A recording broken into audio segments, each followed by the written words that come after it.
제4세대 방사광 가속기 춘천 유치를 지지하는 성명이 잇따르는 가운데 나주시와 포항시와의 유치 경쟁이 치열해지고 있습니다. 춘천 시민버스 일부 노동자들이 시내버스 완전 공영제를 요구하며 오늘 하루 파업을 벌였습니다. 해결책 찾기는 쉽지 않아 보입니다. 아프리카 돼지열병에 감염된 멧돼지가 고성에서 잇따라 포획되고 있습니다. 사육농가들의 확산 위기감이 높아지고 있습니다. 초등학교 저학년도 오늘부터 온라인 개학에 들어갔습니다. 많은 학생들이 원격 수업에 참여하면서 일부 지연 현상이 나타났습니다. 시청자 여러분 안녕하십니까? 4.15 총선 때 잠깐 수면 위로 올랐던 과학기술부의 제4세대 방사광 가속기 유치 지역이 다음 달 7일에 최종 결정됩니다. 춘천에 방사광 가속기가 유치되면 지역 파급 효과가 커 강원도와 춘천시가 힘을 합치고 있습니다만 정치권까지 나선 나주시와 포항시와의 경쟁이 만만치 않습니다. 박민기 기자입니다. 코로나19 바이러스와 에이즈 치료제 등 신약 개발의 기반인 제4세대 방사광 가속기 춘천 유치 여부에 비상한 관심이 쏠리고 있습니다. 과학기술부가 1조 원을 투자하는 시설 자체도 중요하지만 제4세대 방사광 가속기는 화학과 생물의학 등 기초 연구와 신소재 개발 등 모든 과학 분야에 활용되기 때문입니다. 이 단백질의 구조를 밝히는 데는 정말 중요한 그거라고 생각을 합니다. 그래서 이게 저기 유치가 되면 우리 강원도뿐만이 아니고 우리나라 전체에 생명과학 분야에 아주 혁신적인 기여를 할 거라고. 춘천과 유치 경쟁을 펼치고 있는 나주시는 4.15 총선 당시 민주당 이해찬 당대표의 지지 반원을 이끌어낼 정도로 공을 들이고 있습니다. 허영 당선자가 호남권 달래기식 발언이라고 뒤수습에 나섰지만 정치력이 강한 경북 포항시도 유치전에 뛰어들어 총선 이후 정치력을 시험하는 첫 번째 무대라는 평가입니다. 정치적 역량을 좀 모으고 있습니다. 그래서 지금 오늘 혁신 기관들의 힘을 모으고 다시 정치권에서 새로 지금 당선된 당선자들과 함께 이 일을 꼭 유치할 수 있도록. 강원도 바이오연구 혁신기관도 다음 달 7일 최종 결정되는 제4세대 방사광 가속기의 춘천 유치에 팔을 걷고 나섰습니다. 춘천시가 수도권과 불과 40분 거리에 있고 관측 이래 단 한 차례도 진도 2.0 이상의 지진이 발생하지 않은 지리적 안정성을 갖춘 최적시라고 밝혔습니다. 수도권 상수원이라는 족쇄에 묶여 각종 개발에서 소외된 춘천시가 제4세대 방사광 가속기를 유치해 혁신도시와 기업도시 등 대형 국책사업에서 탈락한 아쉬움을 씻어낼지 주목됩니다. MBC 뉴스 박민기입니다. 춘천 시민버스 일부 노동자들이 춘천시에 시내버스 완전 공영제를 요구하며 오늘 하루 파업을 벌였습니다. 시내버스 공영제는 선거 기간에도 화두였던 문제였지만 해결책 찾기는 쉽지 않아 보입니다. 백승호 기자가 보도합니다. 춘천 시민버스 노동자들이 버스 운전대를 놓고 도로 위에 섰습니다. 이들은 춘천 시내버스 문제 해결책이 완전 공영제뿐이라며 춘천시장이 결단해야 한다고 촉구했습니다. 완전 공영제 개최 결사 지난해 초 시민 공영제를 내세운 협동조합이 버스 회사를 인수했지만 현재 직원들 4대 보험료도 내지 못할 만큼 자금난을 겪고 있습니다. 춘천시가 시내버스 운행을 전적으로 맡아야 한다는 게 이들의 요구입니다. 노선권, 사업권, 공익 차원에서 조건 없이 양도하겠다. 2018년도에 협정을 맺었습니다. 남은 것은 이재수 춘천시장의 결단만 남은 것입니다. 100여 명의 노동자들이 파업에 참여하면서 시내와 마을버스 노선에는 전세버스가 긴급 투입됐습니다. 시민들은 버스가 아예 멈출지 모른다는 생각에 불안감이 큽니다. 시내버스 하루 파업이래가지고 불편하신 점 없으셨어요? 아니 난 그것도 모르고 나왔네. 집에서 그랬더니 지금 여기 와보니까 이러네. 이번 국회의원 선거에서도 후보들이 버스 공영제와 노선 복귀를 약속하는 등 시내버스 문제는 큰 쟁점이었습니다. 하지만 춘천시는 버스 공영제 도입에 대해 아직 시기상조라는 입장인 것으로 보입니다.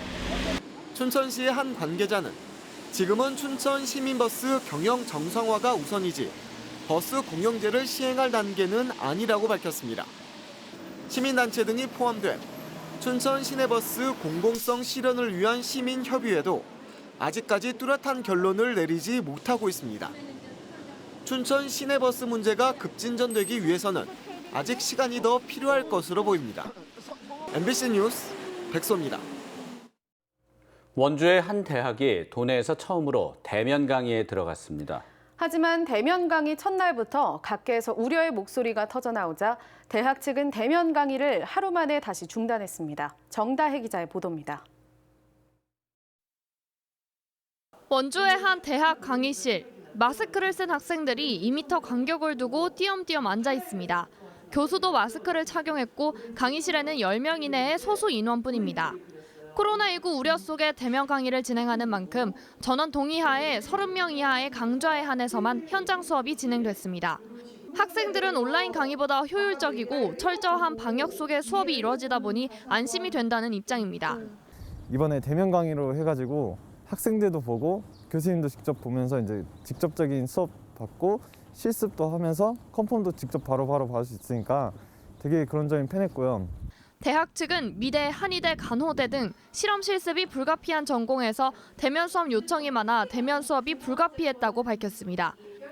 하지만 주말 사이 정부에서 사회적 거리두기 기한을 연장한 데다 곳곳에서 우려의 목소리가 나오자 대학 측은 대면 수업을 진행한 지 하루 만에 입장을 바꿔 대면 강의를 다시 중단하기로 했습니다.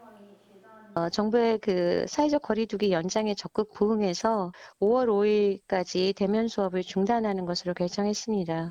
아직은 대면 강의를 진행하는 게 시기상조라는 여론이 일고 있는 가운데 다음 달 4일부터 대면 강의를 재개하려던 타 대학들도 온라인 강의 추가 연장 여부를 검토하고 있습니다.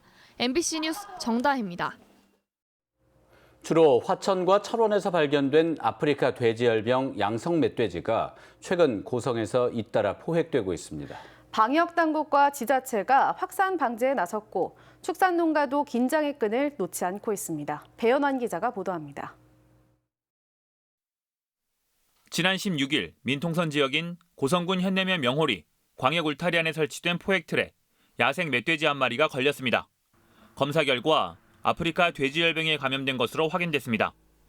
아프리카 돼지열병에 감염된 멧돼지는 고성군에서만 벌써 3번째 발견됐습니다. 멧돼지 포획 장소에서 가장 가까운 돼지 사육 농가는 13km 떨어져 있습니다. 양돈 농가는 외부 차량과 사람의 출입을 이미 통제하고 있습니다. 수시로 소독약을 뿌리며 아프리카 돼지열병 유입을 막는 데 힘을 쏟고 있습니다. 아프리카 돼지열병에 걸린 멧돼지들이 남쪽으로 이동하는 것을 막기 위해 최근에는 이렇게 울타리도 설치됐습니다. 고성군은 민통선 내 6km를 포함해 모두 9km 길이의 야생 멧돼지 차단 울타리를 설치했고 기피제 살포 작업과 소독과 방역 작업을 수시로 진행하고 있습니다. 그 차단 울타리를 9km를 설치하고 포획 트랩을 추가적으로 설치를 하고 포획들도 재배치를 해서 그 민통선 이북 지역에 있는 멧돼지가 남하하는 것을 저지하기 위해서 정부는 다음 달부터 접경 지역 양돈 농가에 대한 축산 차량 출입을 전면 통제하기로 하고 바이러스 오염원 제거와 멧돼지 포획 등도 지속적으로 추진한다는 계획입니다. 5월 1일부터 경기 강원 북부 9개 시군과 인접 5개 시군 양돈 농장 395회에는 축산 차량 출입을 원칙적으로 금지합니다. 진료 접종, 컨설팅, 시료 채취, 인공수정, 동물약품 운반 차량뿐만 아니라 사료, 분뇨, 가축 운반 차량도 출입할 수 없습니다. 아프리카 돼지열병이 접경 지역의 동쪽 끝까지 번지면서 남하 확산을 두고 정부와 지자체, 돼지 사육 농가의 긴장 역시 이어지고 있습니다. MBC 뉴스 배연환입니다.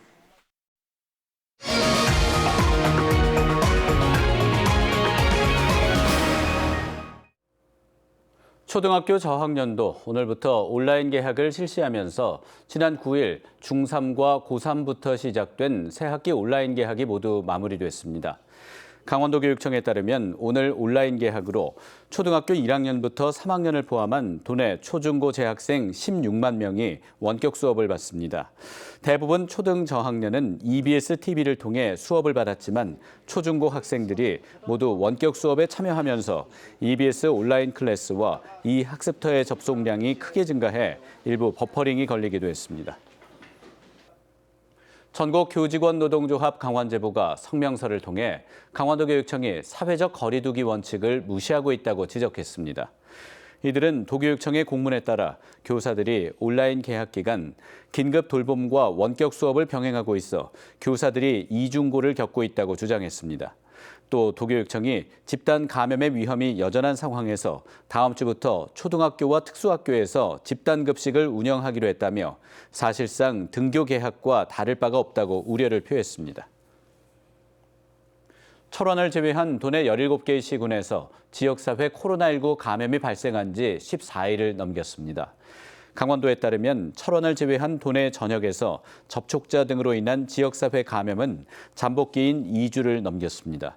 하지만 철원의 경우 지난 17일 의정부 성모병원 퇴원자와 확진 환자 접촉자 모두 자가격리 중에 양성 판정을 받은 데다 18일에는 70대 여성이 도내에서 처음으로 치료 중에 숨져 지역사회 불안감이 큰 상황입니다. 혈액 투석이 어려운 의료 취약지는 도내 9곳으로 전국에서 가장 많은 것으로 나타났습니다. 보건복지부에 따르면 가까운 인공신장실이 없어 원거리 병원으로 혈액 투석을 가야 하는 의료 취약지는 양구와 화천, 인제, 속초 등 9곳으로 경북과 함께 전국에서 가장 많았습니다. 이에 보건복지부는 올해 처음으로 인공신장실이 없거나 운영에 어려움이 있는 의료 취약지 3곳을 선정해 운영비용 2억 원을 지원하기로 하고 오늘부터 대상 지역 공모에 나섰습니다. 강원도 내 총선 출마자 37명 가운데 19명이 최소 득표율 달성에 실패해 선거비용 보전을 전혀 받지 못할 전망입니다. 강원도 선관위에 따르면 도내 37명 출마자 중 선거비용 보전 득표율인 10% 미만을 기록한 후보는 모두 19명입니다. 또 선거비용 중 절반을 보전받을 수 있는 득표율 10%에서 15% 사이 후보는 조일현, 홍윤식 후보 2명이었습니다. 나머지 16명 후보들은 15% 득표율을 넘어 선거비용 전액을 보전받을 수 있을 것으로 보입니다. 제290회 강원도의회 임시회가 내일 개회해 오는 29일까지 9일간 열립니다. 이번 임시회에서는 지난달 코로나19 사태로 연기됐던 도정 질문이 실시됩니다. 또 강원도 재난관리기금 조례 개정 등 17개 조례안과 2024 동계 청소년올림픽 조직위 출연 동의안 등 8개 동의안, 방사관 가속기 춘천 구축 촉구 건의안 등도 심의됩니다. 특히 강원도가 춘천 레고랜드 테마파크 부지 매입비로 255억 원을 추가 투자하는 안과 온라인 개학 관련 질문이 관련 부서에 집중될 전망입니다. 코로나19 여파로 경제 활동에 어려움을 겪고 있는 지역 주민을 위해 지방 세외 수입의 징수가 완화됩니다. 뉴스를 마칩니다. 시청해주셔서 고맙습니다.